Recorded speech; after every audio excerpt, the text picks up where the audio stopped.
ये कहानी है एक मेहनती किसान बाबूलाल की।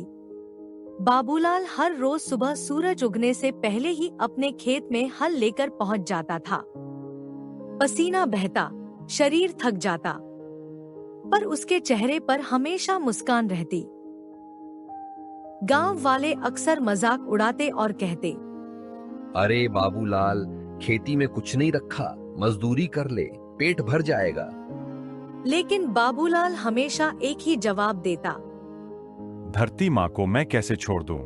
यही तो मेरी जिंदगी है। एक दिन गांव में एक साधु आए। उन्होंने बाबूलाल को देखा और कहा, बेटा, तेरी मेहनत और सच्चाई मुझे दिख रही है। ले ये सुनहरा बीज, अगर ईमानदारी और मेहनत से बोएगा तो किस्मत बदल जाएगी। बाबूलाल ने बड़े विश्वास से वो बीज अपने खेत में बो दिया। रोज पानी देता, खेत की देखभाल करता और उम्मीद रखता। लेकिन कुछ दिनों तक कुछ नहीं निकला। गांव वाले फिर हंसे। लगता है बाबा ने धोखा दिया। लेकिन बाबूलाल डटा रहा।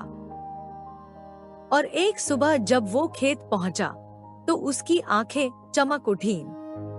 खेत में सुनहरे पौधे उग चुके थे। वो पौधे ऐसे लग रहे थे जैसे सोने से बने हों। बच्चे भागकर आए और बोले, वाह चाचा, ये तो जादू है। गांव में खुशियां फैल गई। बाबूलाल ने अनाज बांटा, बच्चों को स्कूल के लिए किताबें दिलाईं और सबके लिए बगीचा बना दिया। लेकिन गांव का व्यापारी लालच में अंधा हो गया। वो बोला, अगर ये बीज मेरे पास आ जाए तो मैं सबसे अमीर बन जाऊं। रात को वो चुपके से खेत में आया और पौधा उखाड़ने लगा। मगर जैसे ही उसने हाथ लगाया, पौधा पत्थर बन गया और उसकी उंगलियां जाम हो गई। व्यापारी दर्द से चिल्लाया, बचाओ बचाओ बचाओ।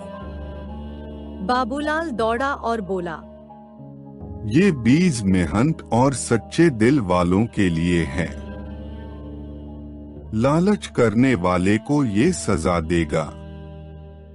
व्यापारी को अपनी गलती का एहसास हुआ। वो रो पड़ा और बोला, मुझसे गलती हो गई बाबूलाल, मुझे माफ कर दो।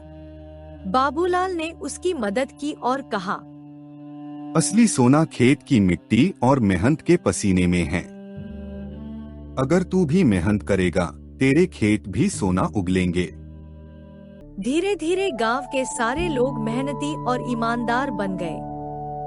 और बाबूलाल का खेत अब सिर्फ उसका नहीं रहा, वो पूरे गांव की उम्मीद और खुशियों का खेत बन गया।